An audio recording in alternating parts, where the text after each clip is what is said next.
아멘. 오늘 팀들도 같이 오랜만에 함께 예배를 드리고요. 또 특별하게 주불리를 준비한 찬양도 있고 해서 아주 풍성한 예배가 되는 모습이 아주 기쁩니다. 오늘 설교 말씀의 주제는 믿음과 소원입니다. 믿음과 소망이라고 표현하는 게 맞겠네요. 지난주에는 분당교회 창립 5주년 기념 예배를 다녀왔습니다. 우리 장년부 아버님 어머님들께서 많이 참석도 해주시고 응원도 해주셨고요. 한 200여 명 가까운 사람들이 함께 모여서 분당교회 창립 5주년을 축하하고 돌아왔습니다. 비록 다 함께 갈 수는 없었지만 여러분들의 마음 속에서 항상 잊지 않고 우리 이 서울교회 이외의 많은 교회들을 위해 기도해 주시기를 부탁드립니다. 고린도전서 13장 13절 말씀은 다음과 같은 내용이 있습니다. 함께 보실까요? 고린도전서 13장 13절 말씀입니다. 그러므로 믿음, 소망, 사랑 이 세 가지는 항상 있을 것인데 그 가운데서 으뜸은 사랑입니다. 오늘은 이 세 가지 중에 믿음과 소망에 대해서 함께 말씀을 나누겠습니다. 여러분, 우리 모두는 예수님의 제자로 살아가기 위해서 참 무던히도 고민하고 노력하고 있습니다. 여러분 개개인에게 있어서 특별히 예수님의 제자로 살아간다는 것, 그것은 어떤 것을 의미하나요? 자주 저는 제 자신에게 이 질문을 던지곤 합니다. 내가 예수님의 제자로 산다는 것은 무엇을 의미하는가? 또 때로는 그것 때문에 참 고민하고 애쓸 때가 많습니다. 그럴 때면 질문하게 되죠. 내가 무엇 때문에 제자로 살기 위해서 그토록 고민하고 애쓰며 또 무엇이 나로 하여금 이런 과정을 이겨내도록 돕고 있는가라는 것을 고민해 보게 됩니다. 누가복음 12장 말씀을 함께 보시겠습니다. 누가복음 12장 22절 말씀입니다.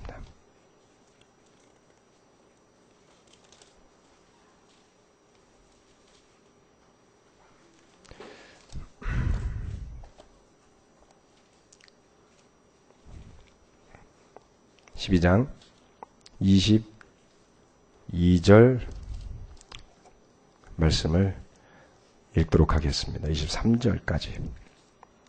예수께서 자기의 제자들에게 말씀하셨다. 그러므로 내가 너희에게 말한다. 목숨을 부지하려고 무엇을 먹을까 하고 걱정하지 말고 몸을 보호하려고 무엇을 입을까 하고 걱정하지 말아라. 목숨은 음식보다 더 소중하고 몸은 옷보다 더 소중하다.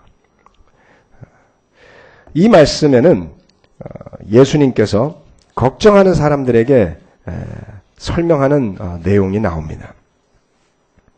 이 걱정하는 사람들은 무엇을 갖고 걱정을 했냐면 먹는 것과 입는 것을 놓고 고민을 했죠.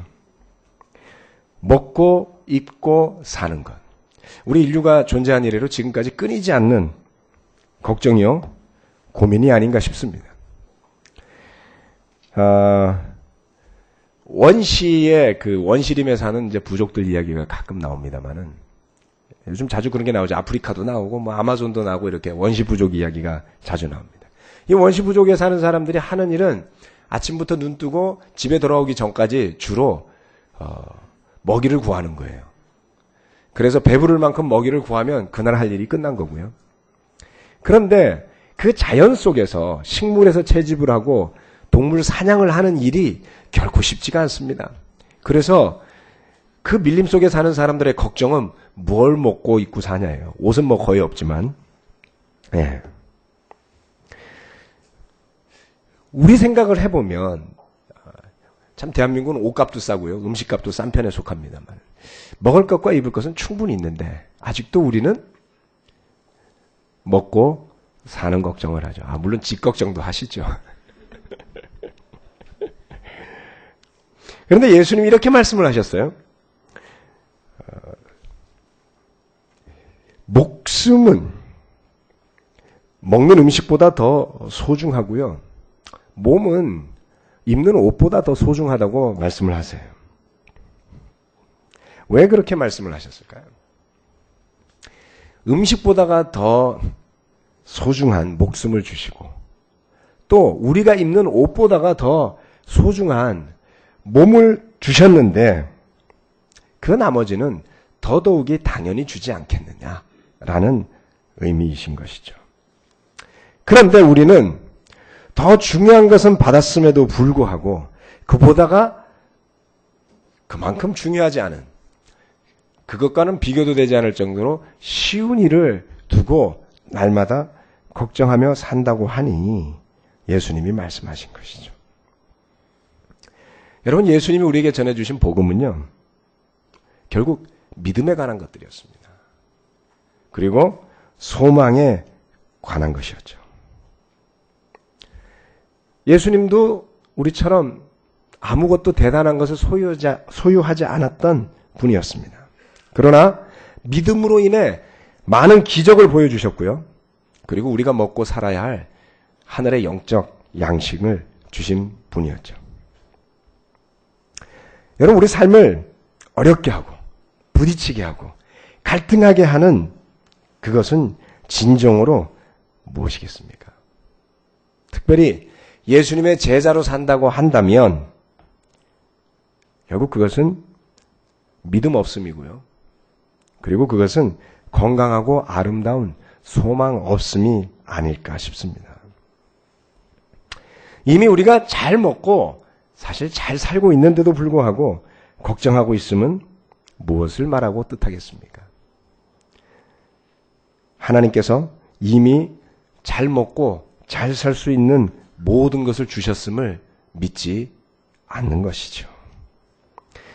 그 믿지 않음 때문에 우리는 불필요한 고민을 하게 되고요.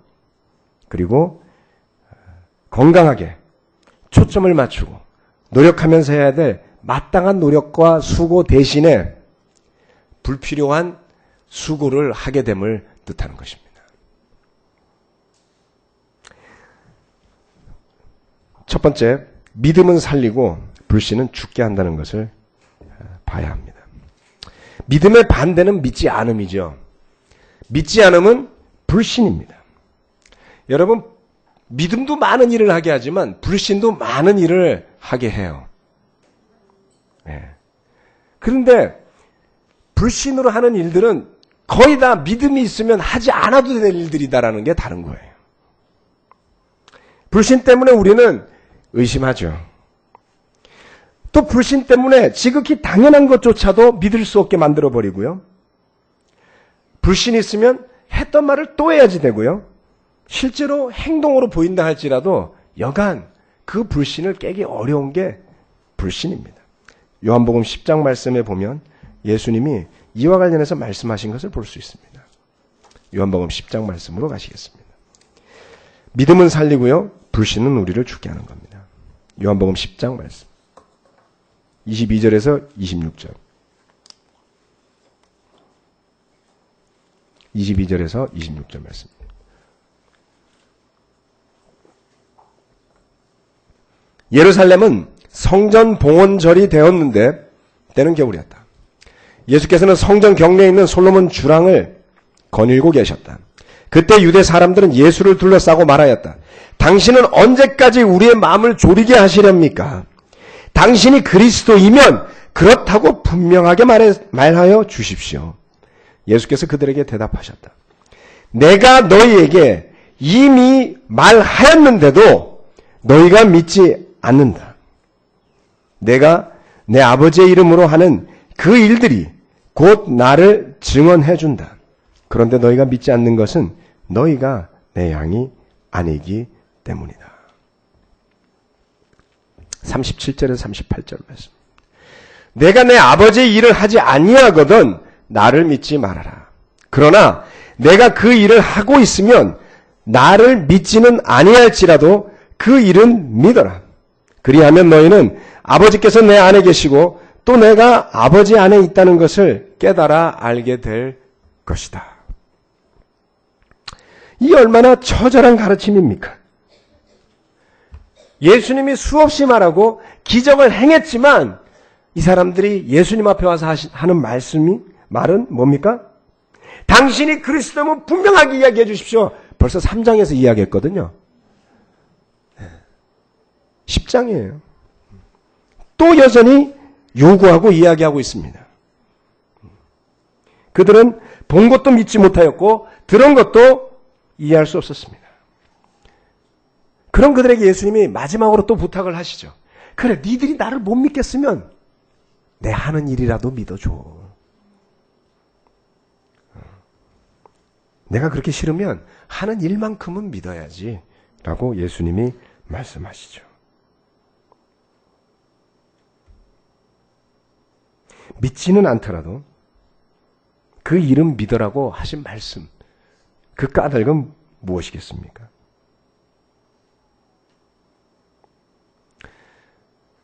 예수님이 말씀하신 많은 게 있었어요. 인간의 눈으로 살펴보면 예수님 믿기 어려운 존재였습니다. 너무나도 평범하다 못해 하층 계급에 속했던 목수의 아들이었죠. 그래서 사람들이 예수님의 말씀을 듣고 들어도 어려워요. 우리 또한 그렇습니다. 어려운 것을 믿지 못할 때가 있습니다. 이해가 가지 않을 때가 있고요. 이해가 가지 않으면 믿지 않으려고 하게 되죠. 그럴 때 예수님이 눈에 보이는 행동으로 나타나는 것만이라도 믿으라고 말씀하셨죠. 때로는 우리가 믿음이 없으면요, 눈에 나타나고 이루어지고 있는 것도 불신하게 돼요. 종종 친한 친구 관계를 갈라놓는 것은요, 불신입니다. 믿음 없음이죠. 또한 우리 가운데 분열을 일으키는 것도요, 바로 이 믿음 없음입니다. 나는 너를 믿을 수가 없어 에서부터 분열이 시작이 되는 것이죠. 내가 하는 방식을 내가 믿을 수가 없어. 네가 가는 길을 내가 믿을 수가 없어. 그러니 같이 못 가겠다. 가 바로 분열의 시작입니다. 그러니 다른 길을 가야 되겠다. 믿음은 살리지만 그래서 불신은 죽게 하는 것입니다. 믿음은 되게 하지만 불신은 멈추게 하는 것이죠. 여러분, 믿음으로 노력하고 애써도 될까 말까 하는 세상에 우리가 살고 있지 않나요? 조금 전에 영상으로 봤던 최성봉 씨. 똑같은 조건으로 5살 때 바깥으로 내버려지면 자신의 재능을 저 나이가 될 때까지 지켜낼 아이가 몇 %나 될까요? 참 어렵습니다. 어떻습니까? 믿음을 가지고요, 될 것을 믿으면서 있는 역량을 집중해서 되는 쪽으로 일을 해도 될까 말까 하는 세상인데, 시작부터 애시당초 믿음 없이 불신 가운데 시작하는 일이 될 가능성은 과연 몇 %나 있겠습니까? 여러분, 우리 가운데 성경 공부하시는 분들이 여럿 있습니다. 성경 공부를 하는 이유는 너무나도 뚜렷하고 분명합니다. 예수님을 믿고 그 믿음 가운데 구원을 얻고요, 지금까지 살아왔던 길과 다른 생명의 길로 나아갈 수 있도록 돕는 것입니다. 그래서 그 성경 공부는요, 사실 공부라기보다는 믿는 연습을 하는 자리인 겁니다. 서로 약속을 하죠. 성경 공부하면 서로 약속을 합니다. 그래서 약속을 하고 그 약속을 지키기 위해서 만나야지 돼요. 그렇게 약속을 지키고 만나면 믿음이 쌓여요, 서로에 대해. 그렇지 않습니까? 그리고 성경 말씀을 묵상하고 배워나가면요, 예수님에 대한 믿음을 만들어가는 연습을 하는 겁니다. 믿음은 궁극적으로 시간이 지나가면 머리로 이해한다고 생겨나는 것이 아님을 아셔야지 됩니다. 만약에 그 노력을 여러분이 하고 있다면 어디선가 분명히 한계가 생겨요. 왜요? 이 유대인들처럼. 내가 아는데 나사렛에서는 선한 게 나올 수가 없어 라고 말하는 사람은 예수님이 베들레헴에서 태어난 걸 몰랐던 거죠. 다 알고 있나요? 모르죠. 아니, 어떻게 그렇게 한심한 목수의 아들이 예수님이 다윗의 후손인 거를 족보를 안 봐서 몰랐나 보죠. 다 아나요, 우리가? 다 알지도 못하면서 이해해야지 되고 이해되지 않으면 믿지 못하는 마음 때문에 예수님이 행했던 기적까지도 배척을 해버리는 실수를 낳게 되는 것입니다. 어느 정도 성경을 공부하는 과정에서 이해하는 것은 필수적이긴 하지만 이해해서 제자 되는 사람은 저는 못 봤습니다. 사랑은요, 이해하는 게 아니에요. 믿음도 그렇습니다. 믿음도 소망도 전혀 논리적이지 않습니다. 불가능한 곳에서 가능한 것을 있게 하는 것이 바로 믿음인 것이죠. 여건적으로 상황적으로 일어날 수 없는 일이 일어나는 것이 바로 믿음이고요. 지금 내가 있는 상황에서 이루어질 것 같지 않은 것을 바라는 게 바로 소망 아닙니까? 뻔히 이루어질 걸 뭘 바라요. 가만히 있으면 되는데. 여러분 마음 안에 많은 생각이 있을 수 있습니다. 성경을 공부해 나가면 그 가는 과정 속에 예수님을 믿게 되고 바로 그 믿음 때문에 그 사랑을 알게 되고요. 그리고 나면 그 믿음 가운데 사는 길을 선택할 수 있게 되는 것이죠. 여러분 마음 안에 수많은 고민이 있을 수도 있고 생각이 있을 수 있습니다. 그런데 정작 예수님의 가르침은 너무나 쉽고 명확합니다. 나를 믿어라.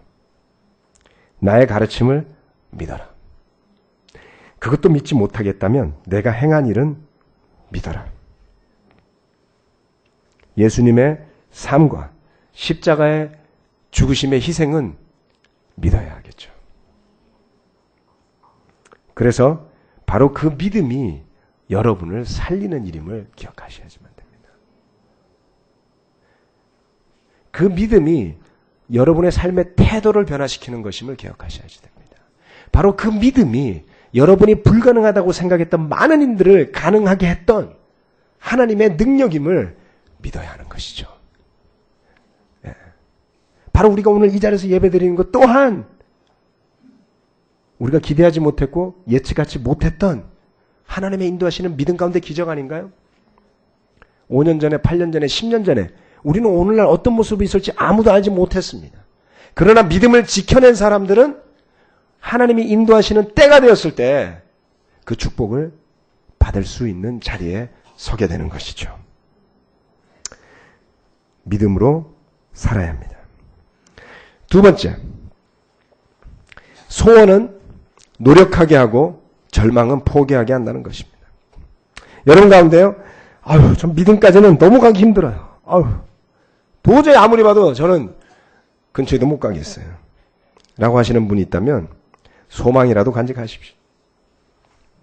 그 소망은 뭐냐면요, 믿음까지는 안 가요. 그렇게 되었으면 하는 바람인 겁니다. 예수님을 찾아온 많은 사람들은 믿음이 대단히 많지 않았어요. 주님 반드시 하실 수 있습니다. 이렇게 말한 사람이 그 많은 사람 중에 거의 한 명 있었습니다. 누군지 아세요? 백부장이에요. 오시지 않아도 됩니다. 말씀만 하시면 나을 걸 가지고 뭘 그러세요? 그래서 예수님이 내가 이스라엘에서 이만한 믿음을 못 봤다고 하죠. 그 나머지 사람들은 전부 다 와서 살려달라고 아우성을 쳤을 뿐이에요. 마가복음 5장 말씀을 함께 보시겠습니다. 마가복음 5장 말씀.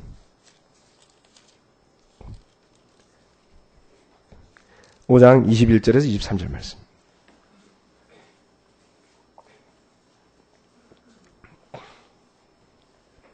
예수께서 배를 타고 맞은편으로 다시 건너가시니 큰 무리가 예수께로 모여들었다. 예수께서 바닷가에 계시는데 회당장 가운데서 야일이라고 하는 사람이 찾아와서 예수를 뵙고 그 발 아래 엎드려서 간곡히 청하였다. 내 어린 딸이 죽게 되었습니다. 오셔서 그 아이에게 손을 얹어 고쳐주시고 살려주십시오.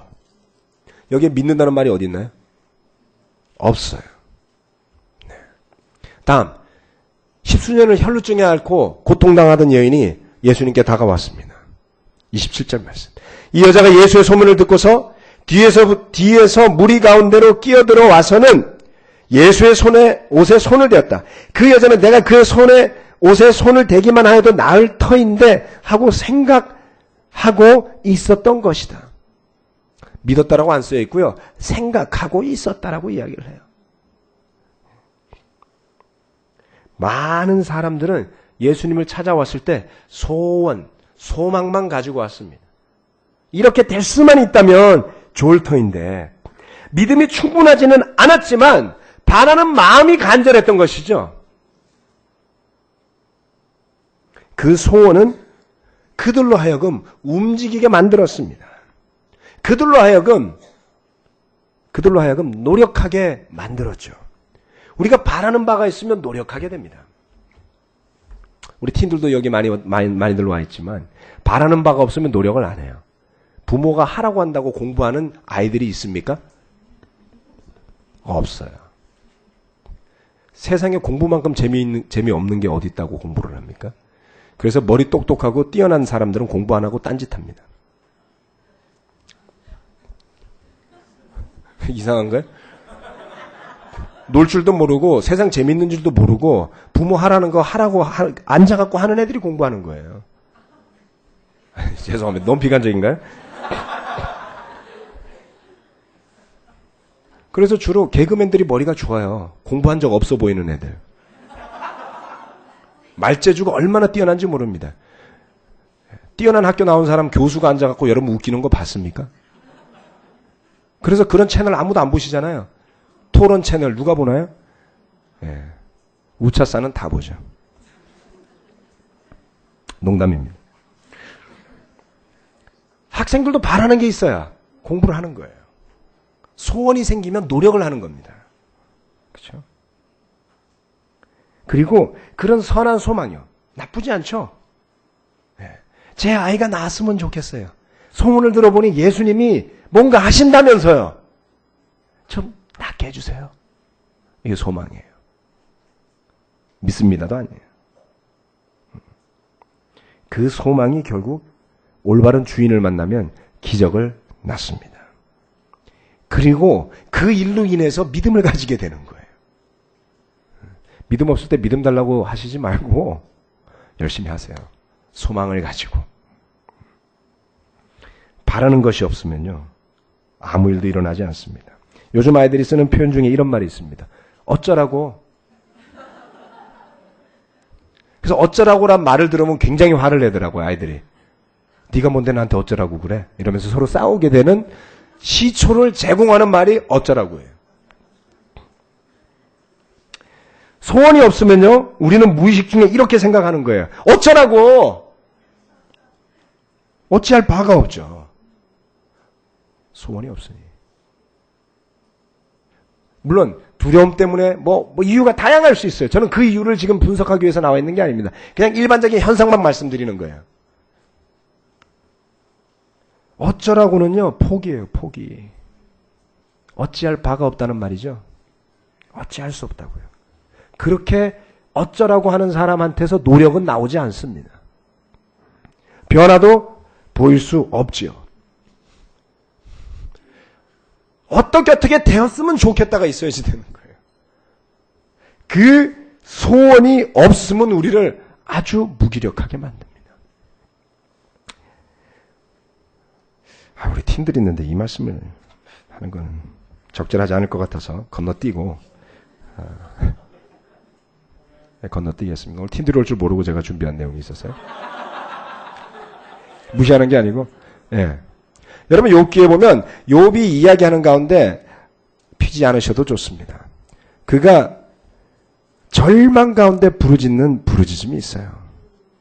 내가 살 날은 이미 다 지나갔다. 계획도 희망도 다 사라졌다.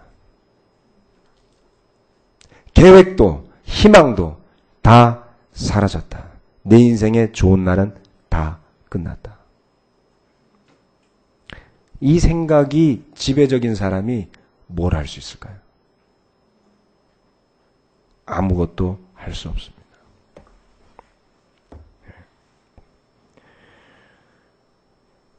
바랄 것이 없는 삶이에요. 생명을 주신 하나님의 뜻을 더 이상 생각하지도 않는 삶이요.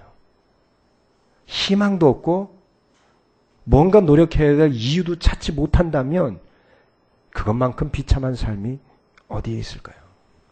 소원은 우리를 노력하게 하지만 절망은 포기하게 하는 법입니다.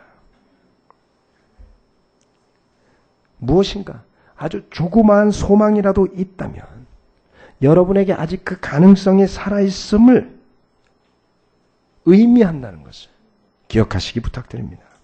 아주 자그마한 소망이라 할지라도 그것을 포기하지 않고 마음에 간직하며 그것을 주님께 아뢰 때 내가 뜻하지 않았던 길로 주님께서 인도하실 수 있음을, 내가 믿음이 충분하지 않았다 할지라도 바로 그 소망으로 말미암아, 내 마음의 조그마한 그 소원으로 말미암아 주님께서 선한 길로 인도하실 수 있음을 삶에서 체험할 때 여러분이 어떤 모습으로 변할지를 상상해 보십시오. 시편 37편 3절에서 5절 말씀입니다.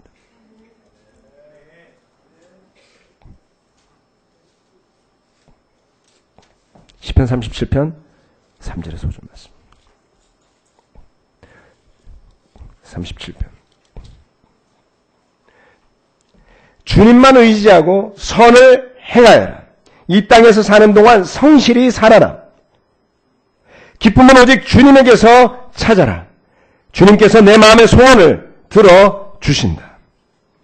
내 갈 길을 주님께 맡기고 주님만 의지하여라. 주님께서 이루어 주실 것이다. 아멘. 주님을 의지하고 선을 행하며 사는 동안 기쁨을 주님께 찾는 사람. 어떤 사람입니까? 그런 사람은 주님께서 그 마음의 소원을 이루어 주심을 이야기하고 있습니다. 우리의 길을 주님께 맡기되 소원을 간직하고 가야 한다는 것이죠. 때로는요, 기도도 안 했어요. 간절히 구하지도 않았어요. 그런데 마음에 소원이 있었어요. 바라는 소망이죠. 이랬으면 좋겠다라는 바람만 갖고 살았는데 그 일이 이루어지는 것을 경험해 보신 적 없습니까? 그럴 때, 그 소원이 이루어질 때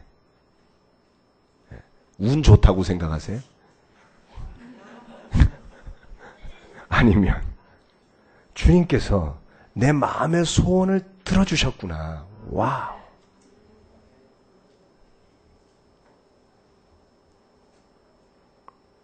그럴 때 믿음과 소망을 간직한 것이 헛되지 않았음을 생각하게 되는 것이죠. 제 삶에 소원만 가지고 있었는데 이루어진 일이 참 많습니다. 구체적인 예를 다 들어드리면 질투하실 것 같아서 기도해서 이루어진 일도 많고요. 소원만 가지고 있었는데 이루어진 일도 참 많습니다. 아마 여러분도 오늘 식사하시면서 바이블도끼리 모일 때 생각해 보시고 그걸 나눠보시면 어떨까 싶어요. 여러분들이 나누어 보세요. 생각해 보니 내가 정말 이렇게도 안 될 것 같은 상황에서 소원만 가지고 있었는데도 주님께서 이루어 주셨어. 그렇다면 우리가 선택해야 될 것은 불신이나 절망이 아니라는 것입니다. 우리가 선택해야 될 것은 믿음이고 신뢰고 그리고 소망을 가지는 일입니다. 거듭 말씀드리고 제가 성경 보는 분들이 잘 믿진 않지만 제가 엄청 부정적인 사람이었다라고 이야기를 하면요, 잘 압니다. 물론 낙관적이고 뭐 그런 면도 제가 가지고 있었지만 저는 본질적으로 굉장히 회의적인 사람이었습니다.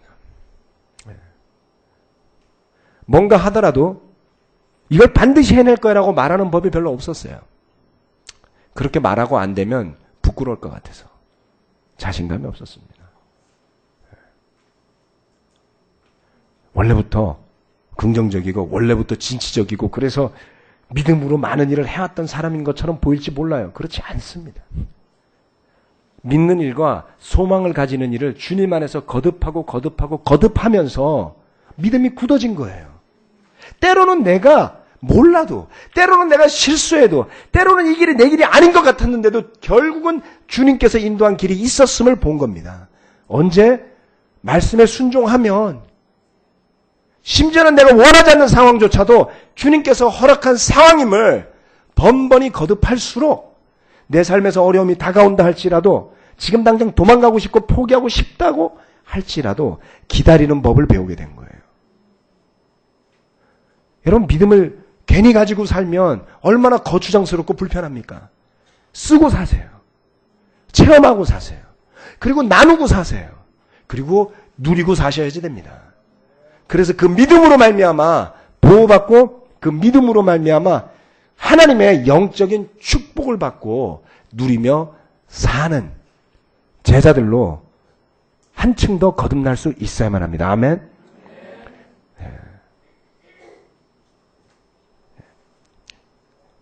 그래서 기억하시기 바랍니다. 믿음과 소망이 우리를 살리는 것임을. 설교 말씀 마치고요. 바로 이어서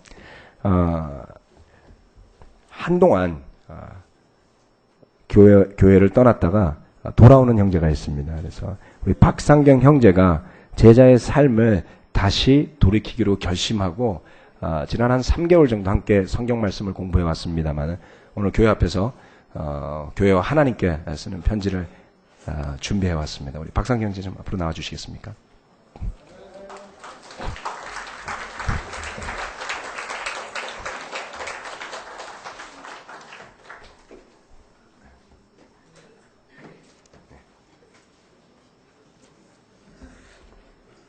제 이름은 박상경입니다. 우리 아내가 배현영이라고 같이 와 있는데 아버님, 어머님, 또 형제 자매 여러분 앞에서 또 이렇게 이야기할 수 있어서 너무나 감사하게 생각합니다. 저는 세례일을 잘 기억하지 못합니다. 허바허바 사장 그 강남역 근처에서 예배당이 있을 때 그때 세례를 받았는데 언젠지는 잘 기억이 안 돼요. 정확한 날짜를 모릅니다. 제가 그 당시 저도 강남역 근처에서 집에 같이 살고 있었는데 한 세례 받기 전 한 3개월 전에 좀 제가 있었던 일을 잠깐 소개할까 합니다. 제가 세례 받기 전 3개월 전에 지금의 아내와 큰아들 이렇게 세 식구가 살고 주위에는 이제 어머니, 동생 둘이 있었는데 제가 살아가면서 굉장히 힘든 때였습니다. 정말 삶이 죽는 것도 두렵지 않고 진짜 어떻게 살아야 할까 그런 걱정도 없이 이제는 아무 희망이 없을 때 그런 때였습니다. 근데 어느 날 저녁에 술에 취해가지고 새벽에 들어와가지고 집에 와보니까 제 아내와 큰아들 영윤이가 불을 켜놓고 저를 기다리면서 이렇게 자고 있었습니다. 와가지고 그 모습을 보니까 너무 미안하더라고요. 안쓰럽고. 그래서 제가 그때 옷을 벗다 말고 무릎을 꿇었습니다. 제가 그때 하나님을 아는 것은 잘 몰랐습니다. 예수님이 남자인지 여자인지 중성인지 그것도 모를 때였습니다. 근데 아이들을 보면은 내 아들을 보고 아이들을 보면은 하나님이 계신 것 같았어요. 그래서 제가 두 무릎을 꿇고 하나님한테 이렇게 간청한 적이 있어요. 하나님, 당신이 세상을 만드셨다면은 분명히 살아갈 수 있는 방법도 있을 것 같은데 좀 알려주시지 않겠습니까? 좀 원망조였는지 하여튼 그런 기도를 했던 것 같아요. 살아갈 수 있는 방법을 좀 알고 죽었으면 좋겠다고 그런 기도를 한 적이 있었어요. 그래서 몇 개월 전에 그 몇 개월 후에 그리고 어떤 일을 통해서 하나님에 대해서 확신을 갖게 됐어요. 그래서 그 답이 성경이라는 것도 알게 되었어요. 그래서 제가 성경을 보기 시작했습니다. 그때 성경을 볼 때 그 당시는 사실상 쉽지 않은 시간이었어요. 그때 제가 어떤 불의한 일로 감옥에 있었어요. 감옥에서 다른 주위 사람들 이렇게 눈치 보면서 또 이 현대인의 성경도 아니었고 제가 이렇게 성경을 보는데 이해도 안 되고 근데 그때도 제가 포기하지 않고 기도를 했었습니다. 하나님, 내가 꼭 여기에 나가면은 성경을 좀 알 수 있는 계기를 허락해 달라고. 그러고서 기소유예로 한 달 만에 나와가지고 진짜 너무 좋았습니다. 교회를 다니면서 어머니 교회를 다니면서 1부 예배, 2부 예배까지 참석하면서 참 잘 이렇게 살았었는데 근데 한 달이 지나니까 도저히 안 되겠더라고요. 그래서 어떤 연유로 저 혼자 이렇게 서울을 떠나야만 하는 그런 상황이 발생됐었어요. 그래서 떠나는 그 찰나에 강남역 그 2호선 지하철에서 한 자매를 만났어요. 그 자매가 광화문에 있는 배아여전에서 세미나가 있다고 오라고, 그래서 그때 배아여전에 가가지고 얘가 예배를 본 적이 있고, 거기서 한 형제를 만나가지고 성경 공부를 하자고 그런 얘기를 들었습니다. 그러고서 이제 제가 서울을 떠나는 그 차쯤에 그 형제한테 전화를 와가지고 성경 공부를 하자고 약속을 했었고, 어차피 내가 가게 되면은 그런 기도도 했으니까 한번 성경을 배워보자. 그래서 성경을 이렇게 배우게 됐습니다. 그냥 일주일 동안 그 기적의 삶은, 성경 말씀은 저에게 굉장한 그 진짜 인생의 전환점이었어요. 너무나 감사했고 특별했고. 그래서 저는 하나님을 떠난다는 것은 상상도 할 수 없었습니다. 근데 2번이나 떠났습니다. 도저히 이해할 수 없었습니다. 내가 떠나면서도, 떠나고 나서 한 형제한테 항시 전화가 와요. 상경하고 이렇게 전화 오는데, 항시 그때 또 상황이 운전할 때. 근데 내가 전화를 받으면서, 형님 나 이래서 떠납니다. 뭐 이래서 떠납니다. 그런 얘기도 없고 내가 왜 떠나는지도 잘 몰랐습니다. 정확한 이유를 몰랐습니다. 그래서 전화를 끊고 세상에 살았었는데, 작년에 제가 두려움을 갖는 계기를 가졌습니다. 성경 말씀처럼 한번 소금의 맛을 잃으면은 어떻게 밟히는가, 아주 잔인하게 밟히는 그런 상황을 내가 이렇게 두려움을 갖게 되면서 작년에 하나님께서 그런 부분을 저에게 주신 것 같아요. 두려움을. 그리고 올 초 11년 1월 달에 회개의 마음을 주셨습니다. 근데 저는 이 회개의 마음을 몰랐습니다. 왜 나한테 어쩌면 다시금 감옥이든지 어디든지 집안의 우환거리로 인생을 살 수뿐이 없어도 하나님을 저버린 그 삶을 2번씩이나 내비둬도 불평할 수가 없었는데, 하나님께서는 다시 회개를 하게 해주셨는데, 그 마음을 제가 알아보기로 했습니다. 바로 성경을 보고 아침 5시에 일어나서, 그때가 겨울이었는데 내가 냉수로 이렇게 목욕을 하면서 하나님을 알려고 진짜 두꺼운 옷을 입고 하나님 말씀을 계속 봤습니다. 한 4개월 동안 제가 성경을 이렇게 큐티를 하면서 또 기도하면서, 한 4개월이 지나니까 제가 왜 떠날 수뿐이 없었는지, 내가 어떤 문제를 가지고 살아왔었는지를 이렇게 하나님께서 알려주시더라고요. 그래서 너무 감사하고 고맙고, 그리고 막상 제정신을 차리니까 다시 제가 외면하고 미뤄두고 포기했던 그 삶이 저한테 이렇게 다시 오는 거예요. 예전 같았으면 포기했었고 다시는 또다시 시련이구나 그런 마음으로 좀 포기할까도 그런 마음이 들었었는데, 다시금 포기하지 않고 다시 성경을 봤습니다. 그래서 다시 성경 봤을 때 그 문제는 문제가 아니었습니다.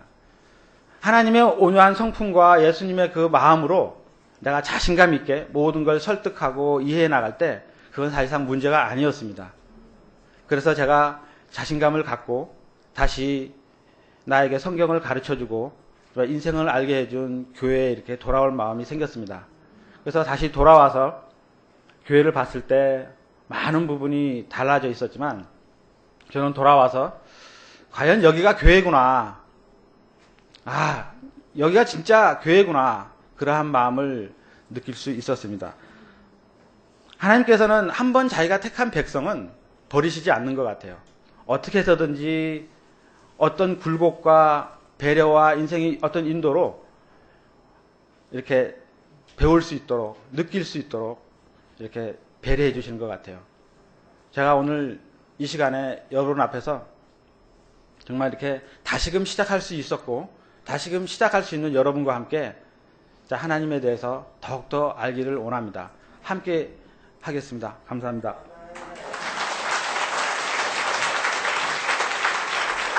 네. 이상으로 설교도 마치고요. 우리 박상경 형제가 자신의 삶을 돌이키고 또 고백과 또 믿음의 결심과 더불어서 교회로 다시 돌아왔고 본인의 믿음도 회복하였다는 것을 교회 앞에서 같이 말씀드리고 싶습니다. 마치겠습니다. 감사합니다.